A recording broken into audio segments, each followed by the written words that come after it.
반갑습니다. 우리 지난 시간에 얘기했던 것처럼 이제 이번 시간부터는 이제 교회에 대한 이야기를 조금 하려고 합니다. 우리가 먼저 알아야 될 것은 우리가 지금 이 과정들을 통해서 우리가 회복해 가야 되는 부분은 뭐냐면 믿음의 순수성이에요. 순수한 하나님 앞에서 그 거룩하고 순수했었던 그 믿음들을 지금 회복해 가는 게 우리에게 이제 가장 지금 급선무겠죠. 그것이 이제 첫사랑이라고 말할 수 있는 거고, 우리가 지금 한국교회 전체가 이제 좀 어려운 시기가 왔죠. 이전에도 말씀드린 적이 있지만 지금 이제 어쩔 수 없이 그 흐름은, 큰 파도의 흐름은 어떻게 막을 수가 없는 것 같아요. 그럼 우리가 이때 해야 되는 건 뭐냐면 지금 껴있던 불순물들을 제거하는 그런 일을 해야 될 것 같습니다. 마치 담금질 하듯이 이렇게 연단을 해서 믿음의 순수함, 가장 순수한 복음을 성경을 통해서 또 말씀을 통해서 이렇게 회복해가는 그런 시간이 우리에게 지금 필요한 것 같아요. 그 우라늄으로 이제 원자폭탄, 핵폭탄을 만들잖아요. 그런데 그 핵폭발의 그 폭발력을 결정하는 건 그 순도라고 그래요. 순도. 양보다도, 순도가 떨어지는 많은 양보다도 이렇게 순도 높은 그 우라늄이 더 강력한 폭발을 일으킨다고 합니다. 농축 우라늄이라고 그러죠. 그래서 마치 그처럼 하나님은 다수를 기뻐하지 않는다고 그랬어요. 그렇다고 해서 많으면 안 된다라는 얘기는 아니에요. 꼭 이런 이야기를 들으면 대교회를 해체해야 된다, 교회 건물이 필요 없다, 이런 얘기를 하는 사람들이 있는데 그 이상한 사람들입니다. 공동체, 예수께서 오셔서 교회를 세우셨어요. 교회 공동체를 만드셨습니다. 이 땅에 왜 교회가 필요한가? 먼저 우리가 이걸 생각해 볼 때는 하나님께서, 예수께서 몸된 교회라고 말씀하신 그 예수께서 이 땅에 당신을 나타내는 방법으로 생각한 게 교회예요. 교회를 통해서 하나님의 나라를 선포되기를 하나님이 결정하셨어요. 그 방법을 선택하셨습니다. 사람들이 보기에는 둔해 보이고 느려 보일지 몰라도 전도에 그 더뎌 보이는 것으로 그렇게 하시기로 그가 결정을 하셨습니다. 그렇기 때문에 이 땅에 소망이 되는 건 교회입니다. 예수께서 이 땅에 오실 때 요한복음 1장에 보면 그가 빛으로 오셨다고 그랬어요. 요한은 잠시 비치는 등불이라고 그랬죠. 침례 요한은 잠시 비치는 등불이라고 그랬습니다. 그런데 예수께서 참빛, 그 세상에 오는 빛이라고 얘기하신 건 이 땅에 빛이 없으니까 그가 빛으로 오셨겠죠. 그리고 그가 말씀하시기를 나는 길이다, 진리다, 생명이다 이렇게 말씀하셨습니다. 이 땅에 길이 없으니까 예수께서 길이 되시려고 오신 겁니다. 이 땅에 참 법이, 참된 이치를 모르니까 그가 그 진리를 알려주시고자 이 땅에 오신 겁니다. 생명이 없으니까 그가 이 땅에 생명을 주시고자 오신 거죠. 그런데 그 일들을 해나가는 방법으로 무엇을 택하셨다? 내가 이 반석 위에 교회를 세우리니 하신 그 교회를 선택하신 거예요. 왜 교회입니까? 이 땅에 교회가 없으면 소망이 없어요. 교회가 이 땅의 소망입니다. 그래서 우리가 이 시간에 이제 다시 교회에 대한 생각을 하면서 교회란 과연 무엇인가 하는 부분들을 정리해 나가고, 과연 그러면 교회는 어떤 형태로 존재를 해야 되는가? 내가 교회라면 나는 이제 어떤 형태로 살아가야 하는가? 어떤 모습으로 만들어져 가야 되는가? 이런 부분들을 고민해 볼 수 있는 시간이 됐으면 좋겠습니다. 그래서 이제 교회에 대한 생각을 좀 정리하려고 하는데, 결국에 이제 그 교회라는 것은 주님의 말씀을 기초로 두고 생각을 해야 돼요. 그런데 그 주님이 하신 그 말씀에 보면 교회가 뭐다 하는 것이 이렇게 잘 드러나 있어요. 이게 짧은 말씀인데, 이 반석 위에 내 교회를 세우리니 이렇게 말씀하셨는데, 여기에 그 주님께서 하시고자 하셨던 일이 그대로 다 들어 있습니다. 그래서 이게 제가 공부를 하면서 참 재밌었어요. 뭐냐면 우리가 교회에 대한 잘 알고 있는 헬라어 단어가 있죠. 뭐냐면 너무 많이 얘기하잖아요. 에클레시아라고 그러죠. 회중, 민회를 뜻하는 그런 말입니다. 이렇게 불러내서 모으다 하는 그런 단어죠. 그래서 에클레시아라는 단어를 이제 교회로 사용하는데, 이 교회를 뜻하는 의미의 단어가 하나 더 있어요. 그게 뭐냐면 오이코스라는 단어입니다. 그런데 이거를 이제 보통 번역을 하거나 이렇게 이해를 할 땐 사람들이 이제 가정 모임, 가족 교회 뭐 이런 식으로 이렇게 해석을 합니다.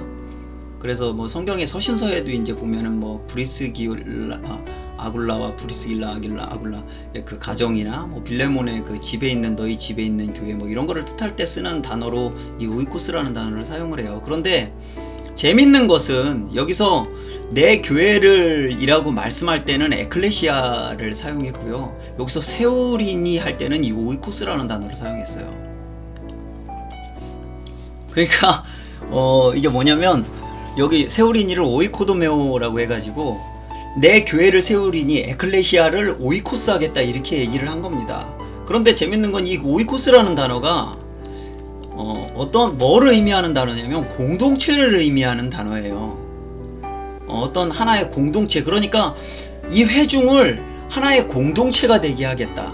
그런데 성경에 나타난 그 공동체의 가장 기본 개념이 있습니다. 가장 기본적인 단위의 그 공동체는 뭐냐면 가족이에요. 가족 공동체입니다. 그러니까 예수께서 이 반석 위에 내 교회를 세우겠다라고 얘기하신 것은 이 믿음을 가진 자들을 모여서 하나의 공동체로 만들겠다. 더 쉽게 얘기하면 가족으로 만들겠다. 하나님을 아버지로 모시는, 하나님 한 분만을 아버지로 모시는 가족으로 만들겠다. 이 말씀을 하시는 거예요. 놀랍지 않습니까? 그래서 우리가 교회에 대한 개념을 바꿔야 될 필요가 있어요. 교회는 그저 모여서 뒤통수만 보고 예배를 드리고 가는 그런 모임이 아닙니다. 서로 얼굴도 모르고 알지도 못하는 사람들이 모이는 그거 아니에요. 그거 주님의 뜻이 아닙니다. 교회는, 이 회중이라고 말하는 그 교회는 이제 모였으면 무엇이 돼가야 되냐면 가족이 돼가야 돼요. 가족이 돼가야 되는 겁니다. 그래서 예수께서도 뭐라고 말씀을 하시냐면 마가복음 3장에도 얘기하는데 그렇게 얘기합니다. 이제 그 모친과 동생들이 와서 예수께서 막 그러고 다니니까 이제 찾으러 왔죠. 찾으러 와가지고 그러니까 사람들이 와서 그럽니다. 당신의 모친과 동생들이 당신을 찾습니다. 이렇게 얘기를 하니까 예수께서 딱 말씀하시는 게 뭐냐면 누가 내 모친이고 누가 나의 동생들이냐. 그러니까 다 쉽게 얘기하면 누가 내 가족이냐. 다른 말로 지금 이제 이해할 수 있는 말로 하면 누가 교회냐? 하나님의 뜻대로 하는 자들이 교회다. 이렇게 얘기를 해요. 그러니까 새로운 공동체를 만든 겁니다. 이 깨진 세상에 가정도 어렵고 멀쩡한 곳 하나도 없는 사람들, 상하고 다친 사람들을 다 물러 모아서 하나의 뭐로 만들겠다? 하나님을 아버지로 섬기는 가족 공동체로 만들겠다. 교회는 공동체예요. 가족입니다. 여러분, 우리 성찬에 대한 이야기를 하죠. 성찬을 나눕니다. 성찬을 하는데 성찬의 의미가 뭐라고 생각하세요? 한 떡에 참여하고 하나의 잔에 참여하는 거라고 그러죠. 여러분, 가족들이 모여서 식사를 하는 거예요. 저녁에 함께 모여서 식사를 하는 거는 가족밖에 없습니다. 한 식탁에서 같이 먹는 건. 그런데 초대교회는 예배 때마다 모여서 같이 식사를 했어요. 그게 뭡니까? 가족이 되는 거예요. 우리 사람들이 친해지는 방법이나 이런 걸 할 때 같이 식사를 많이 하죠. 그게 마찬가지입니다. 그래서 성찬에 애찬이라고 그러죠. 사랑의 식사, 사랑을 나누는 식사, 마음을 나누는 식사, 그걸 이제 성찬 또는 애찬이라고 초대교회 때는 얘기를 했었어요. 그래서 우리가 분명히 알아야 되는 게 뭐냐면 교회는 하나님의 뜻과 하나님의 말씀을 듣고 행함으로 인해서 뭐가 되냐면 그냥 가족이 되는 거예요. 형제가 되는 겁니다. 그 교회를 만들어 가야 돼요. 모여서 그냥 모여 있으니까 이 회중이 교회다, 그거 아닙니다. 그거 아니에요. 예수께서 세우고자 하셨던 내 교회를 세우리니 했던 그 교회는 가족 공동체예요. 삶을 함께 나누는, 얘기하면 이게 뭐냐면 삶의 공동체입니다. 어떤 가족이 내 자녀가 병들었다고 만나보지 않아요. 찾아가지 않습니까?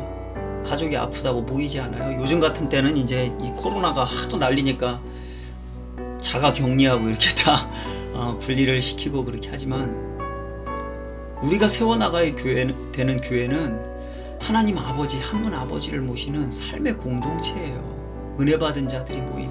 어떻게 이 사람들이 모일 수 있습니까? 어떻게 이 사람들이 하나가 될 수가 있어요? 교회에 모이는 사람들은 천차만별입니다.